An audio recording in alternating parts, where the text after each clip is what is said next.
Okay, hello cello clubbers. I'm going to show you how I change a string and just some tips so that you can do it for yourself easily.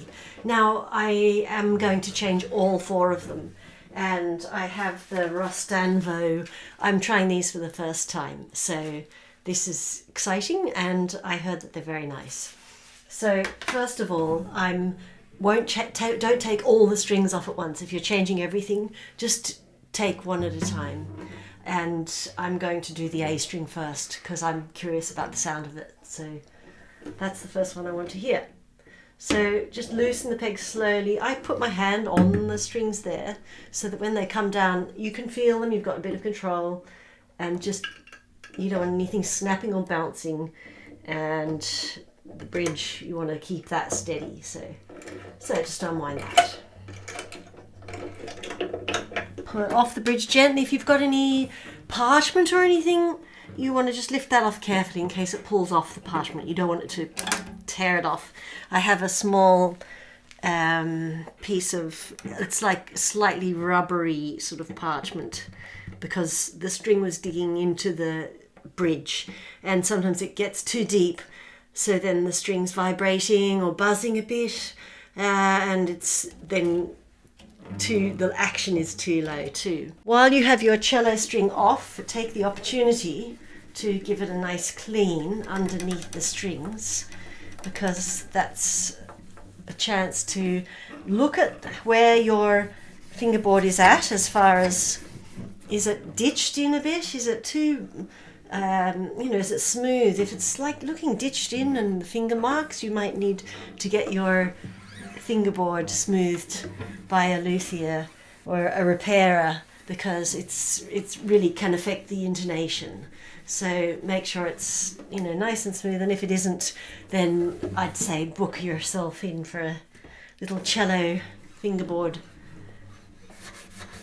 Here we go. So that's nice. If it's really, really horrible, a little bit of water that's not going to drip on the cello.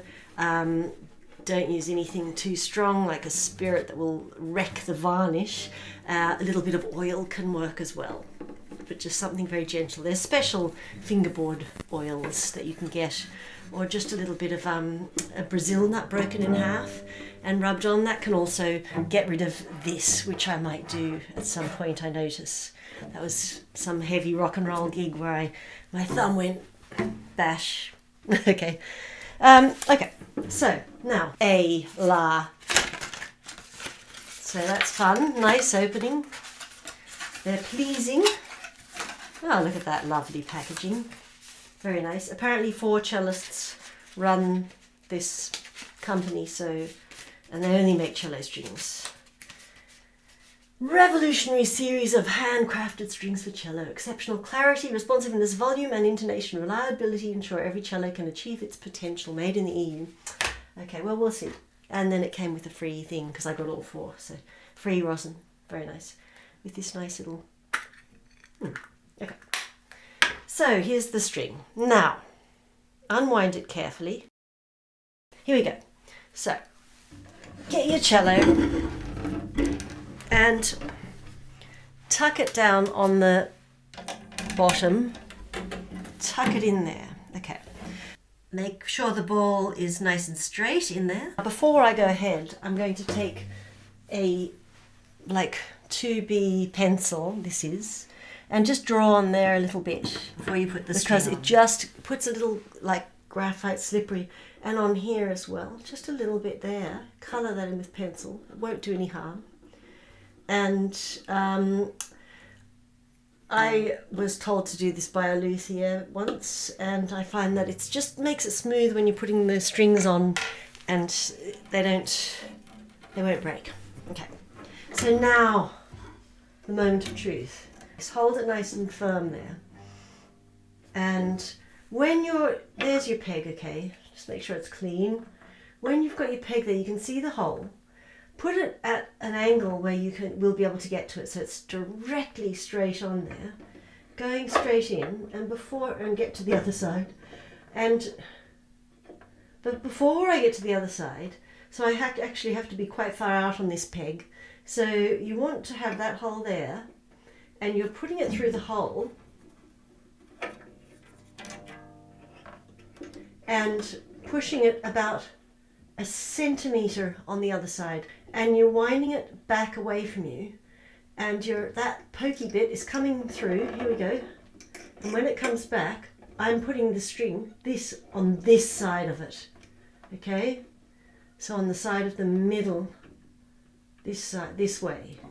So the pokey bit's coming up, pokey end, and then I'm twisting back again, and the pokey end is now going to be on that side. Okay, so I'm putting that little end between the two, and I find that means that the strings never slip out as you're tuning them up, and it lines them up nicely. And then you want to make sure as you're going around that this string is lining up in a row next to itself, and the peg is being pushed right in. Make sure your peg is well in. You've got to have some looseness there, so not like too hard, but well in enough so it's not going to slip as you're doing this. And then you're winding them together, trying to get them nice and close to each other. There we go. And it's a little bit of a gap between, but that's also okay. Like, it's just lined up nicely enough, and it's not touching the edge, but it's close to it. And that peg is already nice and tight in right from the start, so that where it's lining up is exactly where it will be sitting. It's not going to be like shifting, wind it up out there and then push it in, because that will make problems for yourself. And if you have a big problem with slipping pegs, you can put that, wind that as close to the wall as you can. That's like a sort of emergency thing. If I'm like, you know, if it's young kids on their tiny little cellos, you just push it, jam it right up against the edge so it makes it nice and tight. But hopefully your peg won't do that. It shouldn't do that.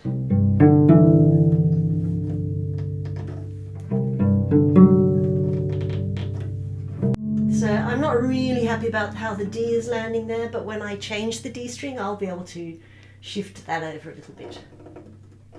And try not to go over too high. Go under it at first.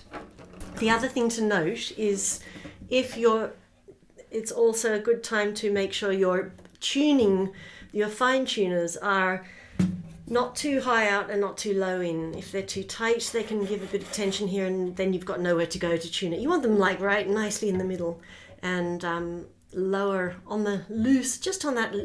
You can just feel, if I go too far, it gets a bit looser. There's a bit of tension, tiny bit of tension there. I find that in the middle there is the best tone for the cello. And then you can go either way for your tunings.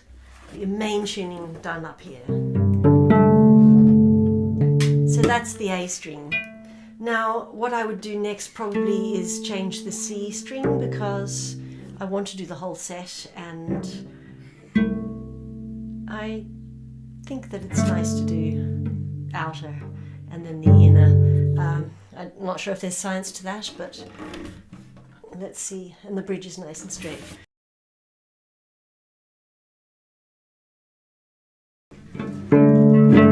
Okay, there they are. So I'll have a little play in, and I'll let you know how it goes.